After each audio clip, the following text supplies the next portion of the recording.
तो देख लेते हैं क्वेश्चन नंबर 5वां, क्रांति के पूर्व रूसी किसानों की स्थिति कैसी थी। तो इसको समझ लेते हैं। क्रांति के पहले रूसी किसानों की स्थिति बहुत ही खराब थी, क्योंकि उनके खेत बहुत छोटे छोटे थे जिन पर वे पुराने ढंग से खेती करते थे। साथ ही साथ उनके पास पूंजी की भी कमी थी और करों का बोझ भी बहुत हो चुका था।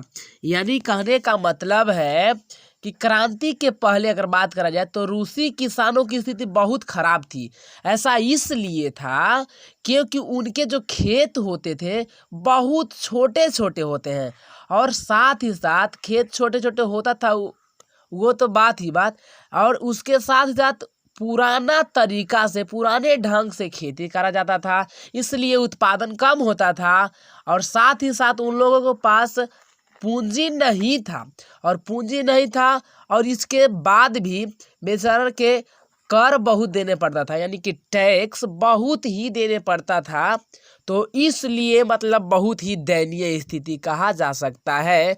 अब हम अगर बात करें तो देखिए लघु उत्तरीय प्रश्न देख लेते हैं। लघु उत्तरीय प्रश्न में हम क्वेश्चन नंबर पहला देखने वाले हैं। तो ये देखिए क्वेश्चन पहला है कि रूसी क्रांति के किन्हीं दो कारणों का वर्णन करें। रूसी क्रांति के किन्हीं दो कारणों का वर्णन करना है, तो चलिए हम कर देते हैं। तो रूसी क्रांति के प्रमुख दो कारण थे।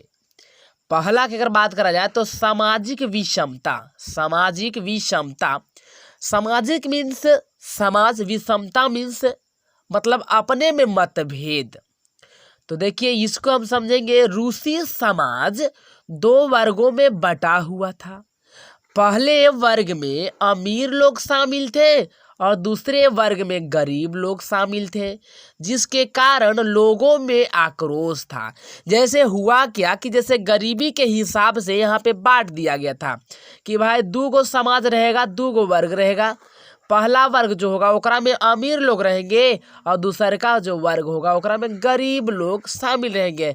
इसके वजह से जो वहाँ के जो गरीब जनता थे उन आक्रोश हो गए, आक्रोशित हो गए, और इसके लिए यहाँ पे रूसी क्रांति करने के लिए उन लोग तैयार हो गए थे।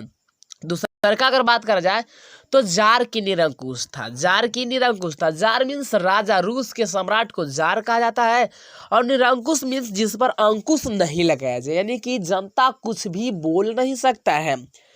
तो यहाँ पे यूरोप के देशों में राजतंत्र की शक्ति को सीमित कर दिया गया था, लेकिन रूस का जार यानी राजा जो था अभी भी राजा के दैवी अधिकारों में विश्वास रखता था, और वह अपनी शक्ति कम करने को तैयार ही नहीं था, जिसका परिणाम यह हुआ कि रूसी जनता आक्रोशित हो गई। यानी देखिए यूरोप के देशों में, जैसे यूरोप में जितना देश था सभी में राजतंत्र की शक्ति को कम कर दिया गया था। यानी कहा गया था कि भाई ठीक है, अगर राजतंत्र आपको करना है तो आपको कुछ लिमिटेशन लगा दिया है, सीमित कर दिया है कि आप इतना ही कर सकते हैं, आप अपने से अपना मनमानी नहीं कर सकते हैं। लेकिन रूस का जो राजा था वो सोचता था कि नहीं, हम राजा हैं और हम जे कहेंगे वही होने वाला है, इसलिए वह अपनी शक्ति को कम करने के लिए तैयार ही नहीं था। अब जिसका परिणाम यह हुआ कि रूसी जनता आक्रोशित हो गई कि वाह, यहाँ पे कहा गया है कि सब कोई के बराबर हिसाब से देखना है और राजा को जो शक्ति है मनमानी नहीं करना है, लेकिन यहाँ पे जो राजा है मनमानी करते जा रहा है, इसलिए जनता भड़क गई। अगला अगर बात करा जाए तो देखिए अगला क्वेश्चन है रूसीकरण की नीति क्रांति हेतु कहाँ तक उत्तरदायी थी। यानी कि रूसीकरण की नीति आखिर क्या था और आखिर में वो क्रांति हेतु कहाँ तक उत्तरदायी थी, यानी कि मतलब क्या कारण था। सचमुच में रूसीकरण की अगर नीति नहीं लगता तो क्या रूसी क्रांति नहीं होता। तो देख लेते हैं। तो रूस में अनेकों राष्ट्र के लोग रहते थे।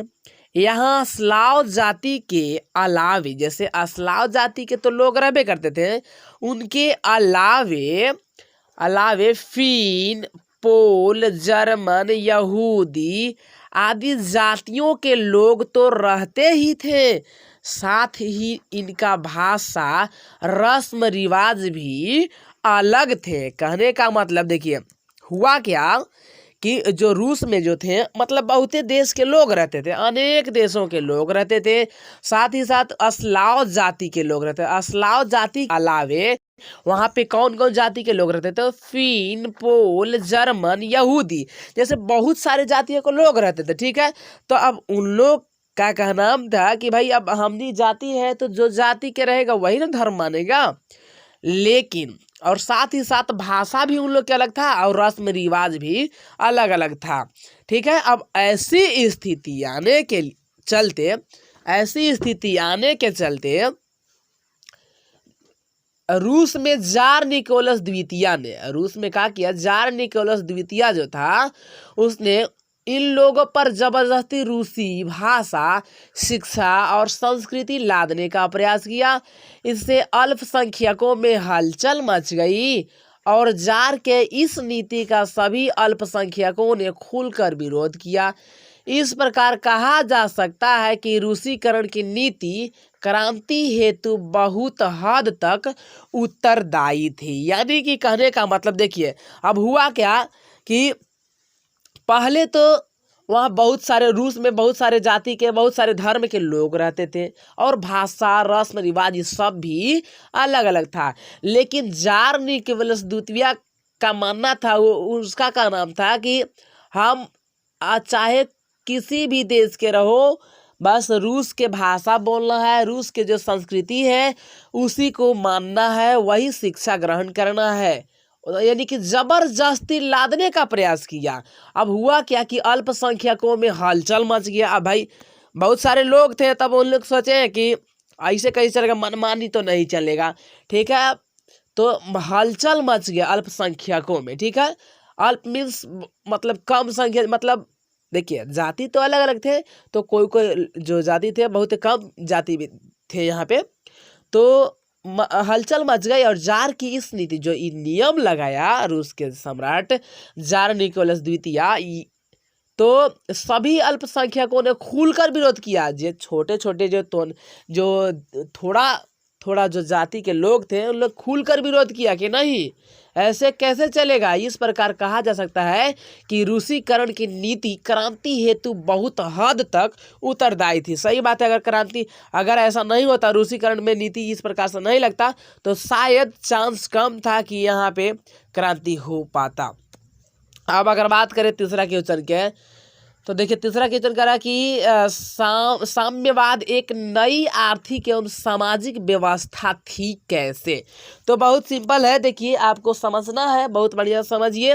तो देखिए बोल्शेविक क्रांति के बाद, यानी कि जो अक्टूबर क्रांति रूसी क्रांति हुआ, यानी कि बोल्शेविक क्रांति के बाद रूस में साम्यवाद की स्थापना हुई, जो एक नई आर्थिक एवं सामाजिक व्यवस्था के रूप में सामने आई। क्योंकि इस व्यवस्था के अंतर्गत निजी संपत्ति को राष्ट्रीय संपत्ति घोषित कर दिया गया, उत्पादन एवं पूंजी पर राज्य का नियंत्रण हो गया तथा समाज से विशेषाधिकार समाप्त हो गया और अमीर गरीब बराबर हो गए। मजदूरों को काम के अनुसार वेतन मिलने लगा, जिससे मजदूर मन लगाकर काम करने लगे और उत्पादन बढ़ने लगा। इस प्रकार कहा जा सकता है कि साम्यवाद एक नई आर्थिक एवं सामाजिक व्यवस्था थी। अब इसको हम बारी बारी से समझने का प्रयास करेंगे। यानी कि देखिए हुआ क्या कि जब बोल्शेविक क्रांति जब हुआ ना, तो जब क्रांति जब हुआ इसके बाद साम्यवाद स्थापना हो गया, वहाँ पे साम्यवाद की स्थापना हो गया। यानी कि सत्ता चल गया सर्वहारा वर्ग के हाथ में। तो हुआ क्या, उसमें नियम यह बनाया गया कि इसके अंतर्गत निजी संपत्ति को राष्ट्रीय घोषित कर दिया। जैसे कोई कोई व्यक्ति ऐसा होता था, अमीर व्यक्ति है, कि उन लोगों के पास बहुत सारे संपत्ति रहता था, तो जैसे फैक्ट्रीज हुआ या फिर कुछ भी बड़ा बड़ा, मतलब तो उसको कहा गया कि नहीं ये अकेले नहीं रहेगा, ये पूरा केकर देख रेख में रहेगा, तो सरकार के देख रेख में रहेगा, यानी कि संपत्ति निजी संपत्ति है फिर भी राष्ट्रीय घोषित कर दिया, यानी कि देश की संपत्ति को मतलब बना दिया गया। ठीक है, उत्पादन एवं पूंजी पर राज्य नियंत्रण हो गया, मतलब उत्पादन जितना भी होगा और पूंजी जितना लगेगा तो ओकरा पर राज्य नियंत्रण करेगा। ठीक है, तथा समाज से विशेष अधिकार, यानी कि जो विशेष अधिकार मिलता था पूंजीपति वर्ग को वो सब हटा दिया गया। और तो जब हटा दिया गया विशेषाधिकार, जब हटा दिया गया तो एक मतलब कहा जा सकता है कि अमीर और गरीब का हो गए बराबर हो गए, यानी कि कोई ज़्यादा भेदभाव नहीं रहा। और साथ ही साथ मजदूर को काम के अनुसार वेतन, जैसे जितना मजदूर काम कर रहा था उसके अनुसार इन लोगों को वेतन दिया जा रहा था। अब जब भाई वेतन मिलेगा, लोग कमाते हैं वेतन के लिए, अगर वेतन मिलेगा तो मजदूर का करने लगे, मन लगाकर काम करने लगे और उत्पादन बढ़ने लगा। तो इस प्रकार कहा जा सकता है कि साम्यवाद जो था एक नई सामाजिक व्यवस्था थी, यह बात कहा जा सकता है।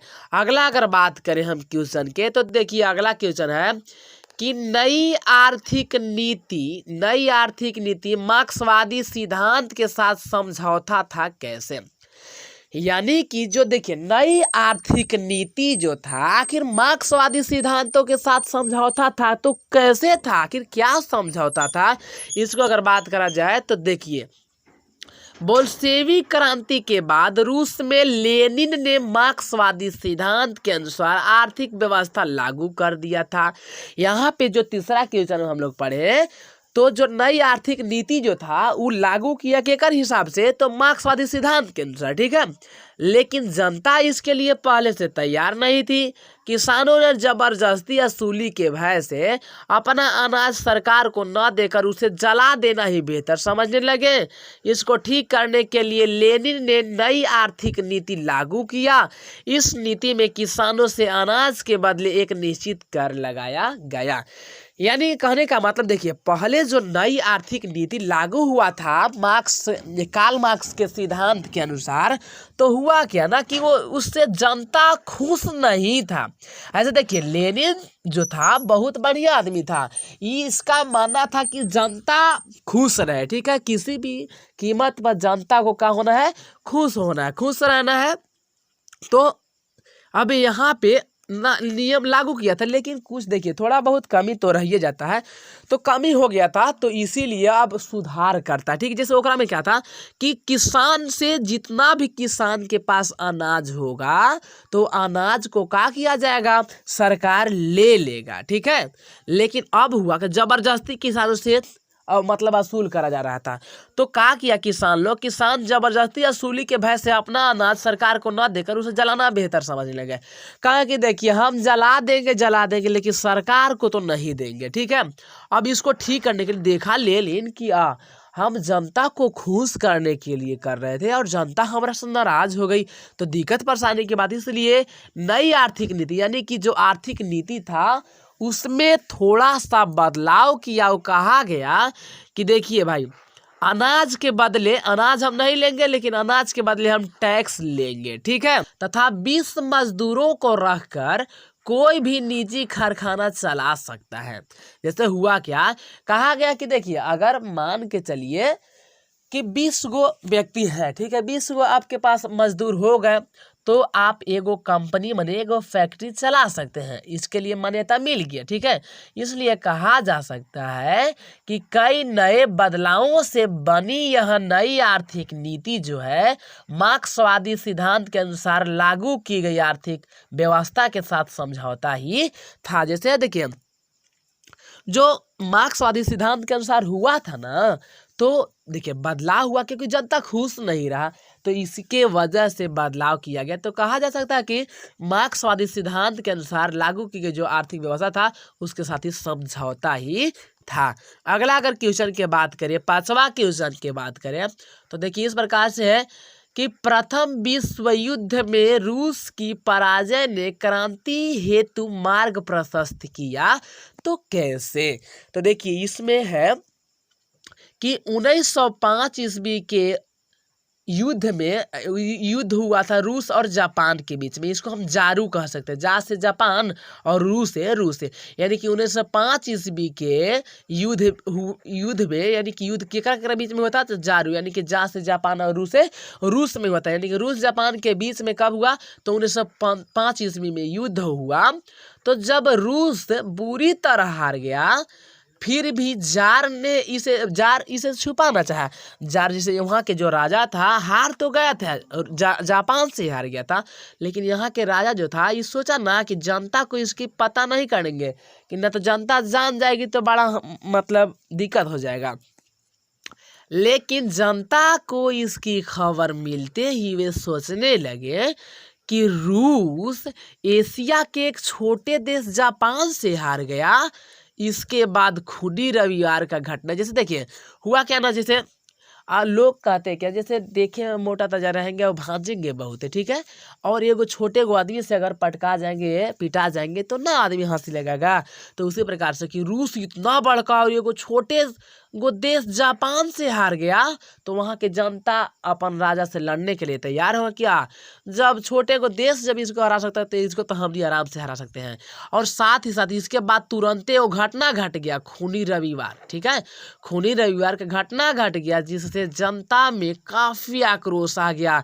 इसीलिए कहा जा सकता है कि प्रथम विश्व युद्ध में रूस की पराजय ने क्रांति हेतु मार्ग प्रशस्त किया। रूस अगर नहीं हारता ना छोटे को देश जापान से, तो जनता तैयार नहीं होता लड़ने से, ठीक है।